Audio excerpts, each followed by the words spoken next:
Mes chers amis, je me dois de sortir de mes vacances pour vous annoncer une nouvelle qui me fait vraiment point de suspension.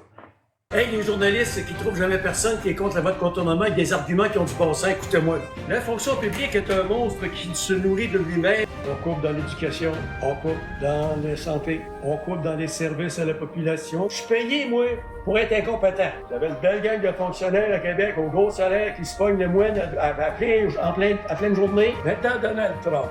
Hey, le gros épais. Il ne laisse personne indifférent. Ses commentaires sont directs et il n'a pas la langue de bois. Voici le commentaire de la semaine de Daniel Poulain. Je pourrais vous faire vous détailler ce que je pense effectivement de ce qui arrive présentement, mais ce que je vais faire, c'est qu'il y a quelqu'un qui vraiment a résumé, très bien résumé ma pensée et les arguments que j'ai. Donc, sous la plume de Pierre-Luc Bureau, il y avait un texte sur Internet qui était extrêmement intéressant. Je vais vous en lire un extrait. Les propriétaires de puits considérés comme présentant un risque élevé de contamination ou d'assèchement devront être contactés avant le début des travaux.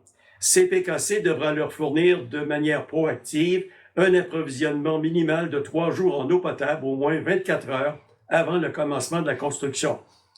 Pourquoi prévoir une distribution préventive d'eau potable si les risques sont négligeables? On vous pose la question.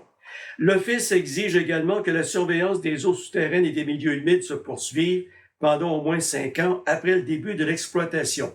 Si un hydrogéologue ne peut pas confirmer que la nappe phréatique s'est stabilisée après cette période, la surveillance devra continuer aussi longtemps que nécessaire.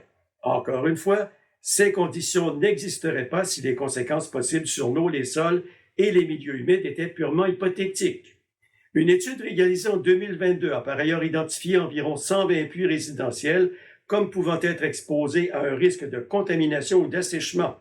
Une analyse rendue publique en 2026 a également soulevé des préoccupations concernant 3 puits municipaux qui alimentent approximativement 6 000 citoyens de Lac-Mégantic. Ces affirmations demeurent contestées par certains intervenants, mais elles sont suffisamment sérieuses pour mériter une démonstration scientifique transparente, indépendante et complète avant que les dommages deviennent irréversibles. Les résidents de Frontenac savent déjà que plusieurs puits du secteur offrent une quantité d'eau limitée. Que se passera-t-il si certains puits s'assèchent, deviennent troubles ou présentent une concentration élevée de fer, de manganèse, de soufre ou d'autres contaminants? Qui fournira l'eau pendant les analyses? Qui paiera pour un nouveau puits, un système de traitement permanent ou le raccordement à un autre réseau? Qui sera responsable si les effets apparaissent 5, 10 ou 20 ans après la construction? Et surtout, comment un citoyen pourra-t-il démontrer que la dégradation de son eau a réellement été causée par les travaux? La décision prévoit des mécanismes de surveillance, de plainte, d'indemnisation et de correction. C'est mieux que l'absence totale de protection, mais surveiller un dommage après sa manifestation n'équivaut pas à le prévenir. Merci beaucoup, M. Bureau. Écoutez, ce dossier-là, c'est un dossier politique. Et tout ce qui est politique, tant qu'à moi, c'est OK? Là, on a vu la mairesse de Lac-Mégantic, puis les députés, tout le monde est excité, puis c'est donc une grande affaire, puis ça va être beau, puis ça va être bon. La rue Pionce va être enclavée, puis ils pensent mettre le 10 à sens unique. Ah oui, ça va bien, hein? Là, les politiciens, ce que vous avez fait, vous avez pris un problème dans un secteur, puis vous l'avez garoché littéralement dans l'autre. Puis s'il y a des problèmes, là, je vais vous mettre en pleine face mes amis Walkerton, en Ontario. Il y a eu des problèmes, ça va faire 20 ans, puis c'est pas encore réglé. Il y a un citoyen qui s'est fait cochonner son terrain sur sa terre à bois. On devait réparer ça, il n'y a pas de problème. Ça fait 10 ans qu'il attend, il a fallu qu'ils mettent des avocats là-dedans. Alors, si votre pied est contaminé, qu'est-ce que vous pensez que le CP va faire? Qu'est-ce que vous pensez que le cher ministère des Transports va faire? Ben, ils vont mettre un paquet de fonctionnaires là-dedans, puis votre problème, il ne se réglera pas, mes amis.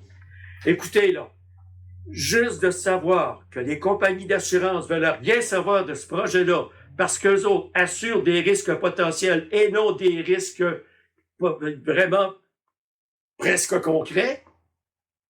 Puis là, on accorde un permis pour faire ça. Puis en plus de ça, là, le paysage va être beau en mots, t'as dit en arrière de la grange de Mme Boulanger, avec une tranchée de 200 pieds de large et 100 pieds d'eau. Hey, ça va être cute, ça.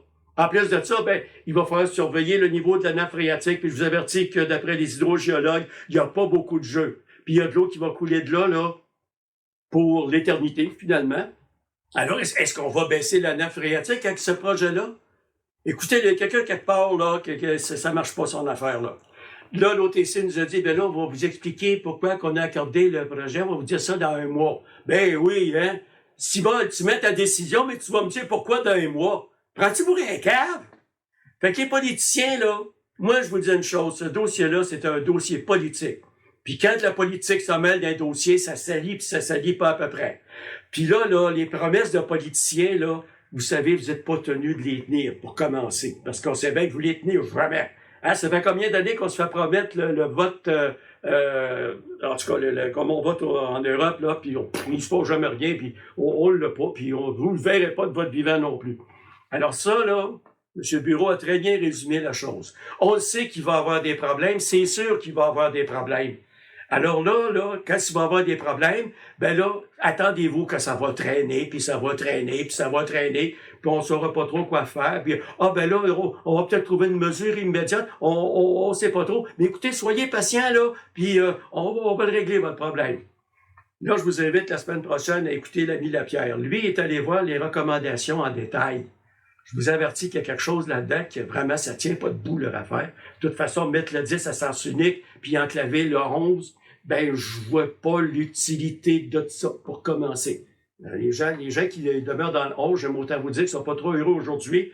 Puis là, les gens qui travaillent à Lac-Drolet, puis les gens de Lac-Drolet qui viennent travailler à Mégantic, si on met le 10 à sens unique, hey, vous allez faire un machin détour, les enfants, soit pour venir, soit pour retourner. Ça, c'est ça la politique, mesdames et messieurs. Une gang de fonctionnaires qui sont dans une ville, qui savent pas ce qui se passe, ou ce que c'est qu'ils vont mettre leur projet. Alors là-dessus, ben, on va faire qu'on vive avec.